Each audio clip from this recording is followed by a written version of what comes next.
High students, আজকে আমি তোমাদের সাথে গ্রেট সোশ্যাল রিফর্মারের অ্যাক্টিভিটিসগুলো সলভ করব।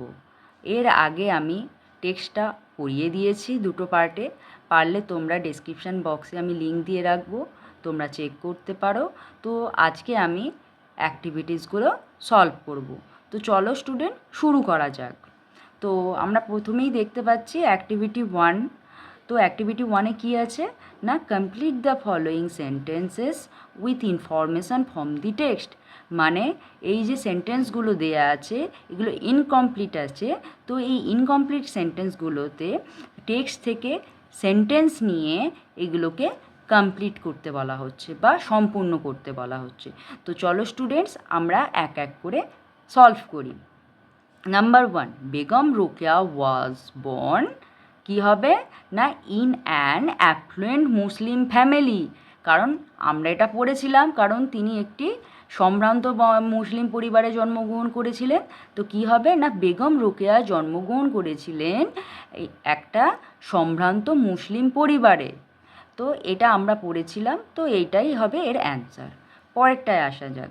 Number 2, at home she learned, মানে বাড়িতে তিনি কি কি শিখেছিলেন না, আরবি, পার্সি, ইংলিশ অ্যান্ড বেঙ্গলি। বাড়িতে তিনি কি কি শিখেছিলেন ভাষা না, আরবি ভাষা শিখেছিলেন, পার্সি ভাষা শিখেছিলেন, ইংলিশ শিখেছিলেন এবং বাংলায় শিখেছিলেন। পরেরটায় আসা যাক। Number 3, she never went to school, তিনি কোনোদিনও স্কুলে যাননি। কারণ আমরা টেক্সটে পড়েছি তিনি বাড়িতেই পড়াশোনা করেছিলেন, কোনোদিনও স্কুলে যাওয়ার সুযোগ তিনি পাননি। আচ্ছা, পরেরটা এসো। নাম্বার 4, শি রোট, তিনি লিখেছিলেন, কি লিখেছিলেন না, some great books both in Bengali and English. মানে তিনি কিছু বিখ্যাত বা উল্লেখযোগ্য বই লিখেছিলেন যেগুলি বাংলা এবং ইংরেজি ভাষায় লেখা হয়েছিল, মানে তিনি লিখেছিলেন। বোঝা যাচ্ছে? তো চলো স্টুডেন্টস, অ্যাক্টিভিটি 1টা তো আমরা কমপ্লিট করলাম, এবার অ্যাক্টিভিটি 2-এর দিকে আমরা এগোবো। তো অ্যাক্টিভিটি 2-এতে আমরা কি দেখতে পাচ্ছি না, table A and table B have words, মানে টেবিল এতে কিছু ওয়ার্ডস আছে এবং টেবিল বিতে কিছু ওয়ার্ডস আছে উইথ অপোজিট মিনিং, যাদের মানেগুলো কিন্তু অপোজিট, সম্পূর্ণ বিপরীত। তো কি বলছে, লেটস ম্যাচ, চলো ম্যাচ করি table A with table B, মানে এই অপোজিট মিনিংগুলো ম্যাচ করতে বলা হচ্ছে। তো আমরা তাহলে সেটা এক এক করে করি। ঠিক আছে, তাহলে চলো স্টুডেন্ট, এরটা দেখি। এতে কি আছে, কাইন্ড মানে দয়ালু। তাহলে কাইন্ডের বিপরীত কি হবে, ক্রুয়েল মানে নিষ্ঠুর। বিয়েতে কি আছে, পোর মানে গরিব। গরিবের বিপরীত কি হবে শব্দ, রিচ মানে বড়লোক। সিতে দেখো অ্যাডভান্টেজ, অগ্রসর। অ্যাডভান্টেজ মানে হচ্ছে অগ্রসর। অগ্রসরের বিপরীত মানে কি হবে না, ডিসঅ্যাডভান্টেজড, অনগ্রসর। ডিএরটা দেখো, রিমেম্বার মানে স্মরণীয় বা মনে রাখা। আর ফরগেট হবে মানে ভুলে যাওয়া। তাহলে একদম বিপরীত অর্থ, তাহলে এইটার সাথে এটা যাবে, মানে রিমেম্বারের সঙ্গে ফরগেটটা তাহলে যাবে। বোঝা যাচ্ছে?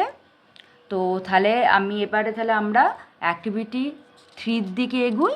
তো চলো স্টুডেন্ট, আমরা অ্যাক্টিভিটি 3-র দিকে এগুই এবার। আচ্ছা, অ্যাক্টিভিটি 3-তে আমরা কি দেখতে পাচ্ছি না, let's write T for true and F for false statement in the given boxes. মানে চলো লিখি টি ফর ট্রু মানে সত্য বিবৃতির জন্য টি লিখব, আর এফ ফর ফলস স্টেটমেন্ট, আর যদি ভুল বা মিথ্যে বিবৃতি হয় তার জন্য এফ লিখব। কোথায় লিখব না, ইন দি গিভেন বক্সেস। কিছু বক্সেস দেওয়া থাকবে, এই দেখো যেমন বক্স দেওয়া আছে, এই বক্সে যদি এই বিবৃতিটা পড়ে যদি আমাদের ঠিক মনে হয় তো আমরা টি লিখব, আর যদি এই বিবৃতিটা পড়ে যদি আমাদের ভুল মনে হয় তাহলে আমরা এই বক্সে কী লিখব, এফ লিখব। তাহলে বোঝা গেছে? তো চলো আমরা এক এক করে এটাগুলো সলভ করি। নাম্বার 1-এ কী আছে না, Begum Rokeya never thought about others. Begum Rokeya কোনোদিনও অপরের ব্যাপারে চিন্তা ভাবনা করতেন না। এই বিবৃতিটা কি ঠিক? না, কখনোই ঠিক নয়, কারণ তিনি সবসময় অপরের ব্যাপারে চিন্তা করতেন। বিশেষত মুসলিম ফ্যামিলি মহিলাদের ব্যাপারে তিনি চিন্তা ভাবনা করতেন এবং তাদের শিক্ষার ব্যাপারে তিনি সবসময় ভাবতেন এবং তারা লেখালেখিও করেছিলেন এর উপর। তো তাহলে কী হবে? এটা ফলস হবে। তাহলে আমরা বক্সে কী লিখব? এফ লিখব। পরেরটা এসো। নেক্সট কী আছে? Begum Rokeya demanded education for women. Begum Rokeya দাবি করেছিল মহিলাদের জন্য শিক্ষার। অবশ্যই, কারণ তিনি বরাবরই মহিলা শিক্ষার ওপর তিনি লেখালেখি করেছিলেন এবং দাবি তুলেছিলেন যে মহিলাদের জন্য আধুনিক শিক্ষার প্রয়োজন। তাহলে এই বিবৃতিটা বা উক্তিটা একদম ঠিক। তাহলে আমরা ব্র্যাকেটে নয় বক্সে লিখব কি? টি লিখব। আচ্ছা, নেক্সটটা এসো নাম্বার 3-তে। She wrote against social injustice. তিনি লিখেছিলেন সামাজিক অন্যায়ের বিরুদ্ধে বা অবিচারের বিরুদ্ধে। এটা একদম ঠিক। তাহলে কি হবে? বক্সে আমরা কি লিখব? ট্রু। তাহলে এটা বক্সে আমরা টি লিখে দেব। 4-এ এসো। She never fail the importance of woman in a family. তিনি কখনোই মনে করতেন না যে একটি পরিবারে মহিলার গুরুত্ব বা মহিলাদের গুরুত্ব। এই বিবৃতিটা সম্পূর্ণ ভুল, কারণ তিনি বলেছিলেন যে একটা পরিবারে মহিলা ছাড়া কখনোই সেই পরিবার সম্পূর্ণ হতে পারে না বা দাঁড়াতে পারে না। তাহলে এই বিবৃতিটা সম্পূর্ণ ভুল। তাহলে এটা একটা ফলস বিবৃতি। তাহলে আমরা বক্সে কী লিখব? এফ লিখব।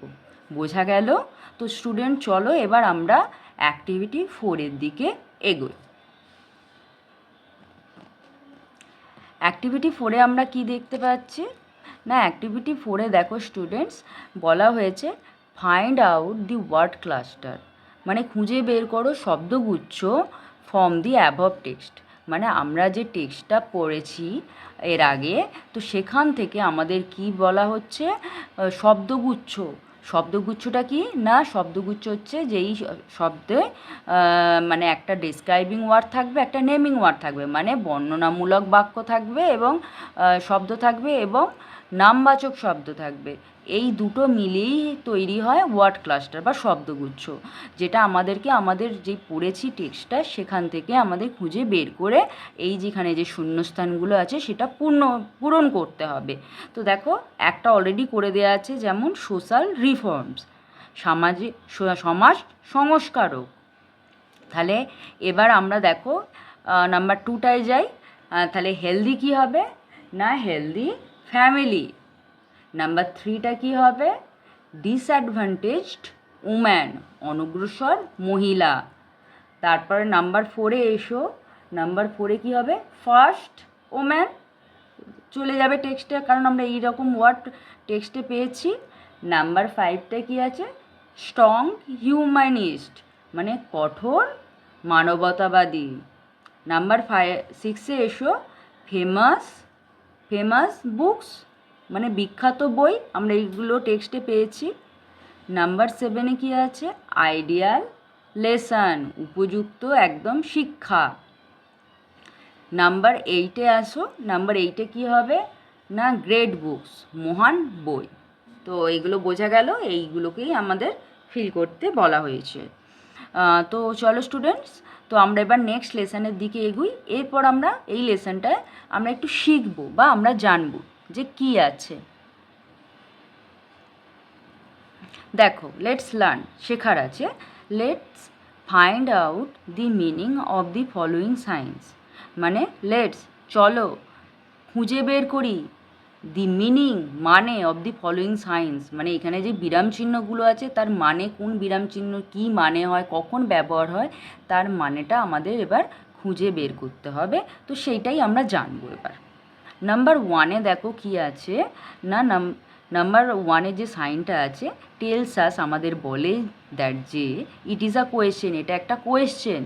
It is a question mark, মানে এটা হলো কোয়েশ্চেন মার্ক, মানে যখন আমরা কাউকে কোনো রকম কোয়েশ্চেন করি তখন আমরা এই সাইনটা ইউজ করি। নাম্বার 2-তে দেখো যে সাইনটা আছে, টেলস আস, আমাদের বলে দ্যাট যে উই স্টপ হেয়ার, আমাদের এখানে থামতে হবে একটা সেন্টেন্সে। It is a full stop, মানে এটাকে বলা হচ্ছে ফুল স্টপ। নাম্বার 3তে যে সাইনটা আছে, টেলস আস দ্যাট, আমাদেরকে বলে যে we stop here for a short while, আমাদেরকে থামতে বলা হবে হচ্ছে কিছু সময়ের জন্য। ইট ইজ আ কমা, এটাকে বলা হচ্ছে কমা। নাম্বার 4, টেলস আস দ্যাট, আমাদেরকে এটা বলে যে এ লিস্ট, একটা তালিকা, ওর এ টপিক, একটা বিষয়, ফলোস ফ্রম হেয়ার, এখান থেকে শুরু হচ্ছে। ইট ইজ আ কোলন, এটাকে বলা হচ্ছে কোলন। নাম্বার 5এ দেখো, ইন্ডিকেটস, নির্দেশ করে, দি ব্রেক অফ এ সেন্টেন্স, দুটো সেন্টেন্সের মধ্যে যে বিরতি সেটাকে নির্দেশ করে। ইট ইজ আ সেমিকোলন, এটাকে বলা হচ্ছে সেমিকোলন। নাম্বার 6এরটা দেখো, ইন্ডিকেটস পজিটিভনেস, মানে এটা নির্দেশ করে অধিকার বোঝাতে। ইট ইজ অ্যান অ্যাপোস্ট্রফি, এটাকে বলা হয়, মানে এই সাইনটাকে বলা হয় অ্যাপোস্ট্রফি। নাম্বার 7এ যে সাইনটা আছে, indicate surprise, joy or anger, মানে নির্দেশ করে সারপ্রাইজ মানে হতবাক হওয়া, জয় আনন্দ, অর অ্যাঙ্গার এবং রাগ প্রকাশের ক্ষেত্রে এই সাইনটা ব্যবহার করা হয়। এটাকে কি বলে? It is an exclamation mark, এটাকে বলা হয় এক্সক্লেমেশন মার্ক। বোঝা গেল? চলো নেক্সট পেজে এসো।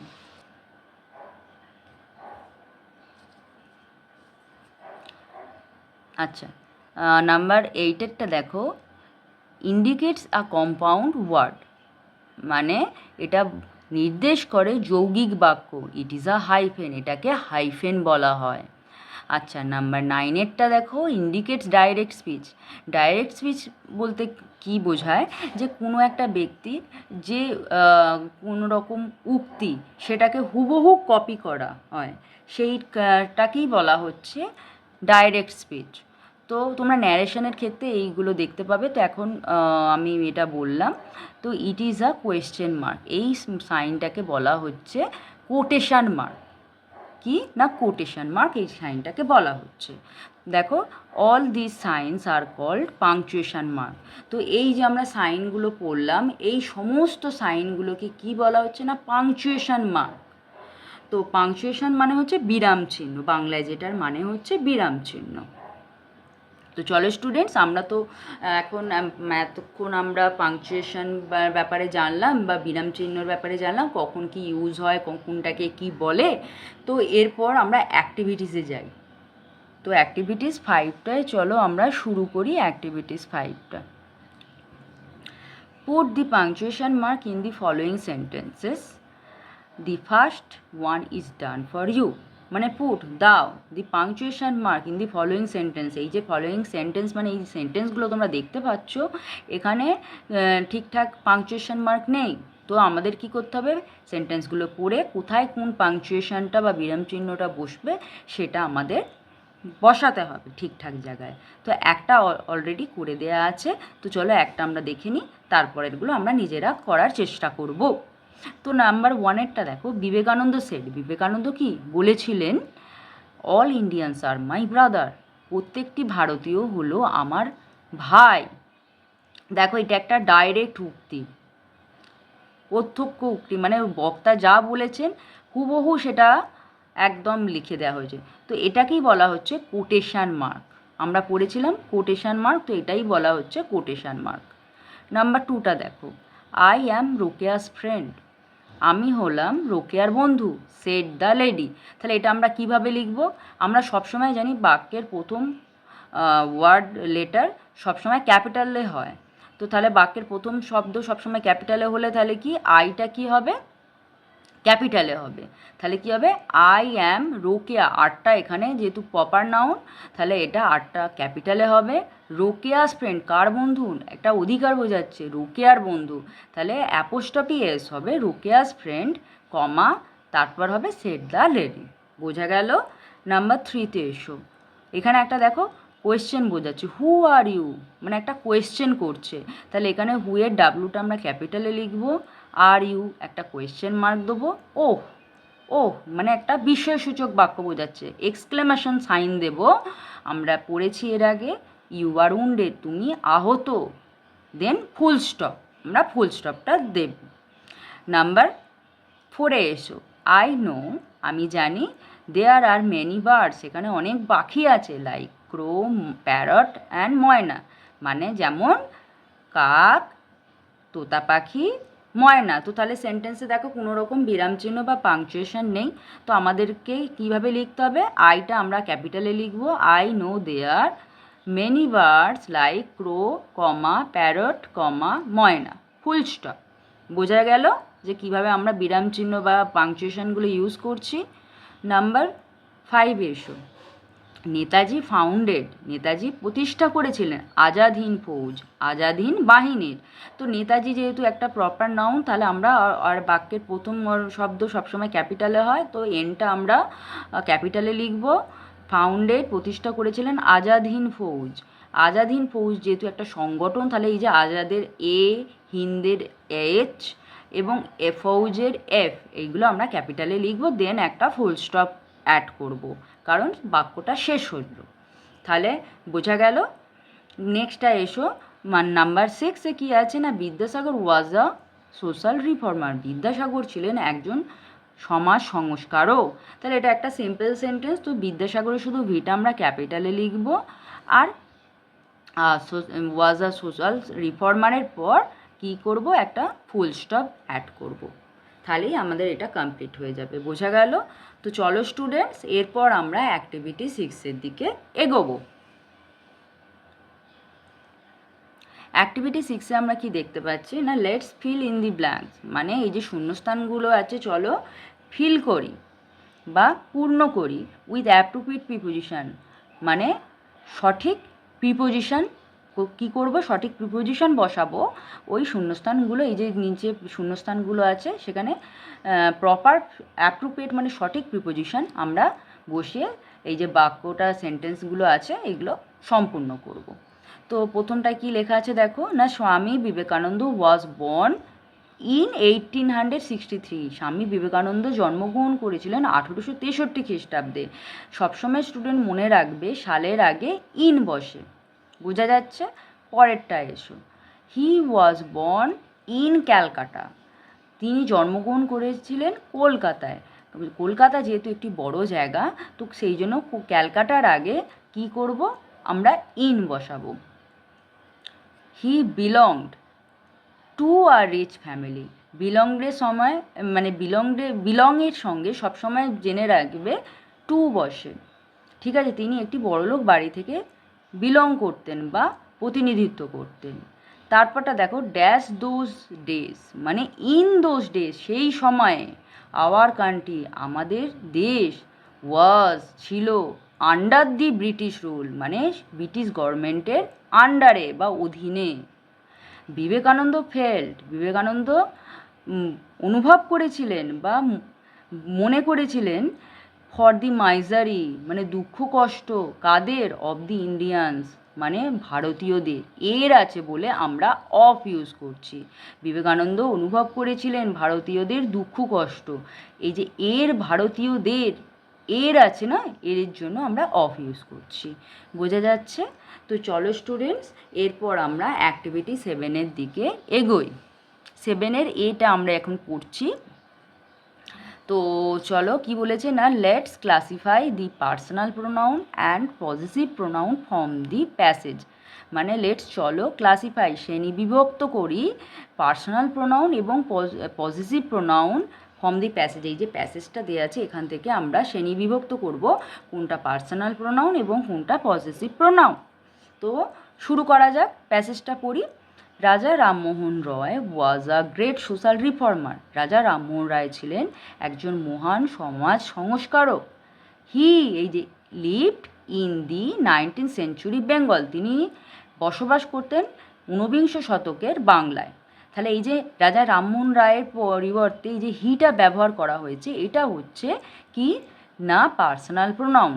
তো আমি স্টুডেন্টস আমি একটু তোমাদের ক্লিয়ার করে দিই পার্সোনাল প্রোনাউন কোনগুলোকে বলে আর পজিটিভ প্রোনাউন কোনগুলোকে বলে।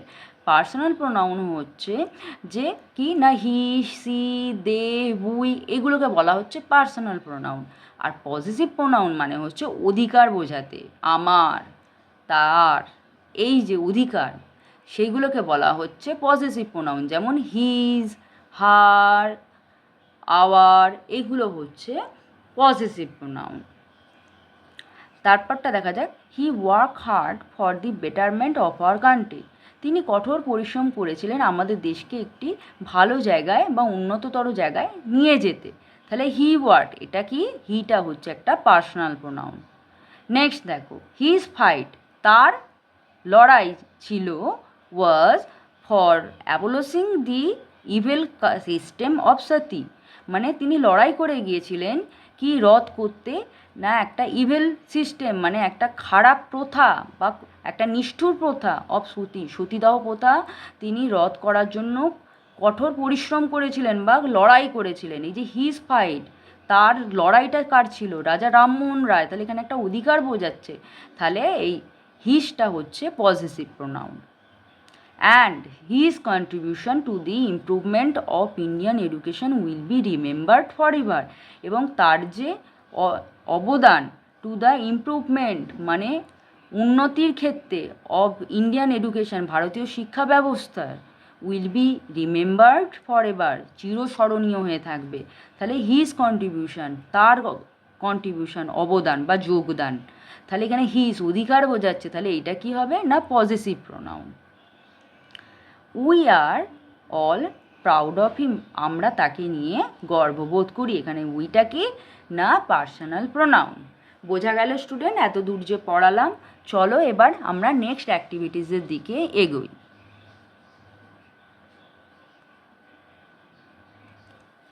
অ্যাক্টিভিটি 7-এর বিটায় কী আছে না change the personal pronoun used in activity 8A হবে না, এটা 7A হবে, ইনটু পজিটিভ প্রোনাউন। মানে আমরা কি করব না পার্সোনাল প্রোনাউনটাকে অ্যাক্টিভিটি 7-এর এতে যেটা পড়েছি পার্সোনাল প্রোনাউন, তো সেই পার্সোনাল প্রোনাউনটাকে আমরা কি করব পরিবর্তন করে পজিটিভ প্রোনাউন করব।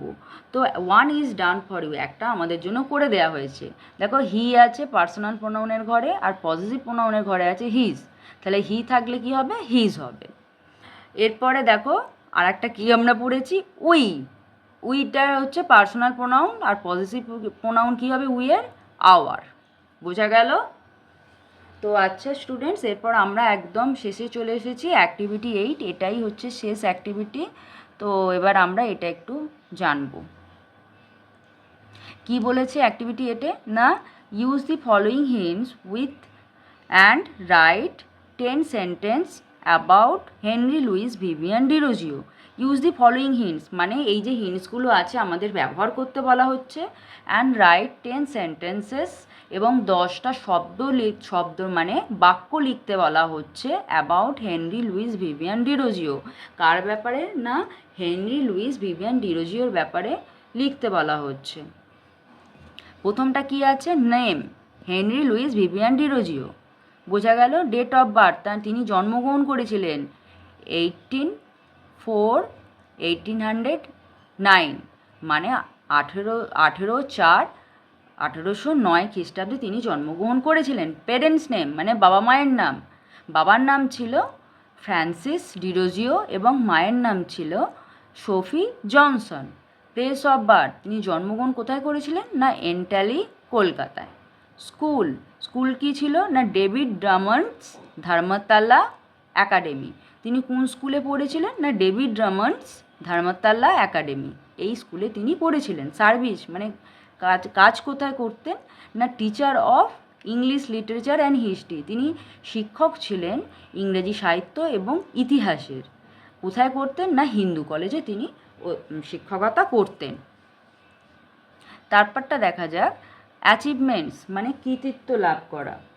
কী কৃতিত্ব লাভ করেছিলেন না অ্যাসিস্ট্যান্ট এডিটর অফ মানে সহকারী সম্পাদক ছিলেন of the Indian Gazette, editor of the Calcutta Gazette, the East Indian and the Bengal Annual etcetera. মানে সহকারী সম্পাদক হিসাবে তিনি কাজ করেছেন কোথায় কোথায় না the Indian Gazette, the Calcutta Gazette, the East Indian and the Bengal Annual, এই সমস্ত সংস্থায় তিনি সহকারী এডিটর হিসেবে কাজ করেছেন।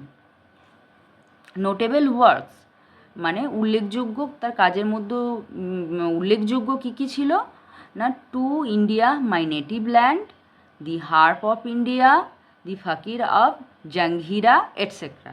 এগুলো ছিল তার উল্লেখযোগ্য কাজ। ডেথ, তিনি মারা গিয়েছিলেন 26শে ডিসেম্বর 1831 খ্রিস্টাব্দে। তো চলো স্টুডেন্টস, এরপর আমি যে প্যারাগ্রাফটা লিখেছি তো আমরা এক এক করে আমি ওটা তোমাদের কাছে পড়ে শোনাবো। চলো স্টুডেন্টস, আমরা তাহলে এবার হেনরি লুইস ভিভিয়ান ডিরোজিওর যে প্যারাগ্রাফটা লিখেছি আমি সেটা তোমাদের সাথে এবার ডিসকাস করছি। তো আমি স্টার্ট করি। Henry Louis Vivian Derozio was born on 1809 at Entally, Kolkata. মানে হেনরি লুইস ভিভিয়ান ডিরোজিও জন্মগ্রহণ করেছিলেন 1809 খ্রিস্টাব্দে। কোথায়? এন্টালি, কলকাতার এন্টালিতে। His father name was Francis Derozio, তার পিতার নাম ছিল Francis Derozio.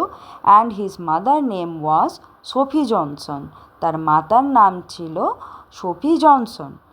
The name of his school was David Drummond's Dharamtala Academy, তার স্কুলের নাম ছিল David Drummond's Dharamtala Academy. He started his career as a teacher of English literature and history at Hindu College. তিনি তার কর্মজীবনের কাজ শুরু করেছিলেন অ্যাজ এ টিচার, একজন শিক্ষক হিসাবে। কিসের? না ইংরাজি লিটারেচার এবং ইতিহাসের। কোথায় করতেন কাজ? না হিন্দু কলেজে। He also work as an assistant editor of the Indian Gazette, the Calcutta Gazette, the East Indian and the Bengal Annual etcetera. এবং তিনি সহকারী সম্পাদক হিসাবেও তিনি কাজ করেছিলেন। কোথায়?